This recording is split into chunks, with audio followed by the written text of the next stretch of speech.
اهلا بيكم في مطبخ السعادة. النهاردة هنعمل الكوارع بطريقة سهلة وبسيطة. اول حاجة عندنا كورع متقطع بالشكل ده، هنبتدي ننقعه في مية فيها معلقة خل، ونبتدي نسيبه 10 دقايق وبعد كده نغسله تاني، وهو بيكون معانا بالشكل ده. اهم حاجة نغسله كويس ونشطفه كويس.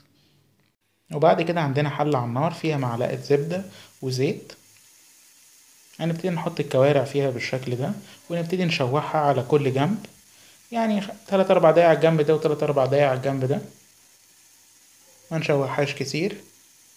وبعد كده هنغليها غلوة في المية بتاعتها، ونبتدي نرمي المية دي ونحط مية مغلية تانية جديدة. نحطش مية باردة، نحط مية مغلية تانية جديدة.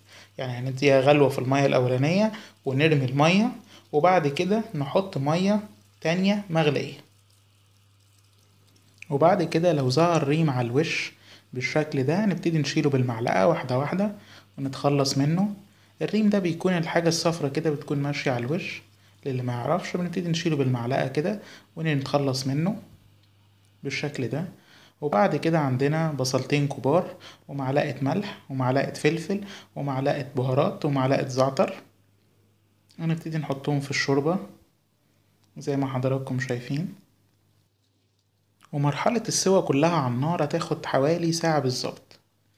يعني كل اللي هتستوي معانا الكوارع في الاخر تقريبا بعد ساعة على النار، يعني حوالي نار متوسطة، يعني مش عالية قوي ولا هادية. وفي النهاية ده شكل الكوارع بتاعتنا بعد ما بنطلعها من الحلة، وممكن نقدمها بأي شكل أو أي طريقة. أتمنى حضراتكم تجربوها وإن شاء الله تعجبكم. أتمنى الفيديو يكون عجب حضراتكم، ولو عجبكم ما تنسوش لايك على الفيديو واشتراك في القناة، وممكن تتابعونا على مواقع التواصل موجودة أمام حضراتكم. وإلى اللقاء إن شاء الله في فيديوهات جديدة على مطبخ السعادة.